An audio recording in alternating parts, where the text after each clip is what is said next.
Good morning, everybody at Trinity, and anyone else who might be listening. My name is DJ, and I have a devotional today, or more, I guess, maybe just sharing my thoughts. Um, Today, I sat down and read part of Job. As you know, I'm sitting down and reading this. There's a lot going on in the world. We've just kind of started to emerge from the coronavirus stuff that was going on, all of the lockdowns and things that happened based on that. And, even as I speak, there's rioting going on in cities throughout the country. It's just kind of honestly, a little bit of a scary time. So what better time to, kind of turn back to the Bible and get the wisdom of the God of the universe who really has all of these things in his control, even when we don't fully understand them. And on that note, Job seems like a pretty good book to turn to because, Job, if you're familiar with the story of Job, Job suffered pretty greatly.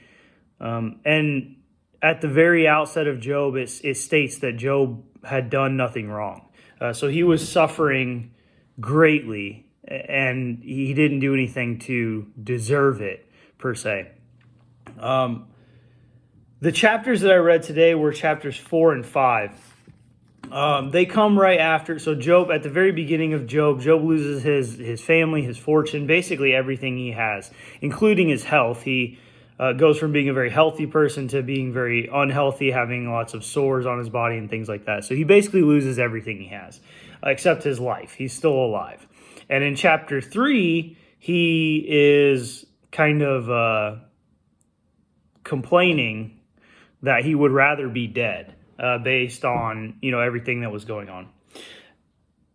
And his friends came and sat with him and mourned with him. 3 of his friends came to try to comfort him. Well, in chapters 4 and 5, one of the friends finally responds. And in those verses, and in my Bible, there's a lot of commentary on those verses as well. But something very interesting happens. Eliphaz, I have no idea if I'm saying that name right, is the one who responds first. And he, like the other 2 of Job's friends, assumes that Job is suffering because of some sin that Job has committed. And he goes on to talk about the nature of sin and discipline and how God, will discipline sin and things like that. And in those 2 chapters, Eliphaz actually states some correct things, and I think demonstrates a good deal of wisdom and a good deal of understanding about how sin works and discipline and things like that. However, he demonstrates also his kind of ignorance, I guess, because he misunderstands the very core of the situation. He's assuming that the suffering that Job is going through is because of some sin that Job has committed. But at the very outset of the book of Job, it says that Job had not. So we know as readers that that's not the case. But where Eliphaz, I think, went wrong is that he assumed he knew what the problem was. He assumed he knew what the core of the issue was, and then started kind of expounding on his advice and trying to demonstrate his wisdom of the situation. And I think that's where he really went wrong. He made an assumption that turned out to be wrong, and then kind of went with it. And all of his advice really was useless because he misunderstood what the actual problem was. And I think one of the biggest lessons or takeaways from these 2 chapters is that we should not assume that we know what the core of the problem is, and that we really should listen. When Job's 3 friends first came to him, they sat with him. They didn't speak. They just sat with him and tried to comfort him just by their presence and listen. But clearly, as Eliphaz goes on in his response, he wasn't listening. He was assuming, though Job had said that he had not committed sin, he was assuming that Job had to have, because why else would he be disciplined. And I think it's very applicable to, the circumstances in this country right now. Our country is suffering. People in our country are suffering. And everywhere I turn around, everybody, it seems, has an opinion.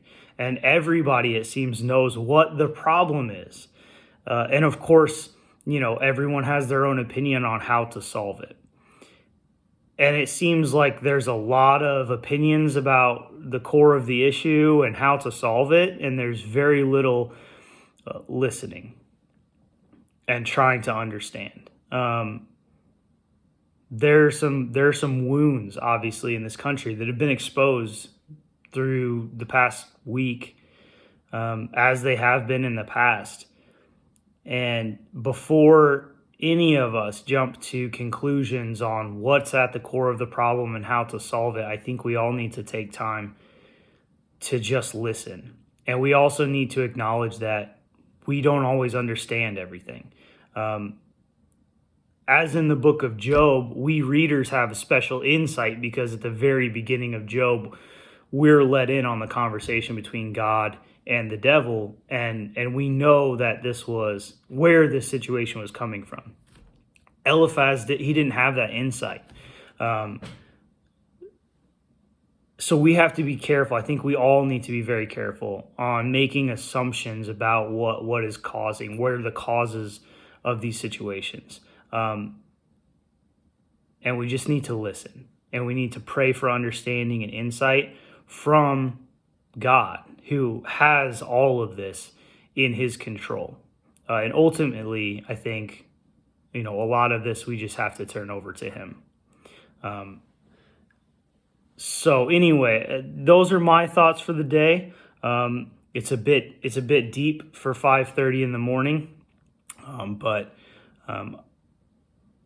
hopefully, I'm sure there are many people out there who are like me, who are confused, maybe a little scared, who want to, move forward and help with the situation, but are just really unsure as to what to do.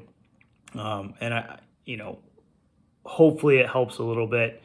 Before we make any jumps forward, just let's take some time to understand, the problems and make sure we know what's really going on. Thank you.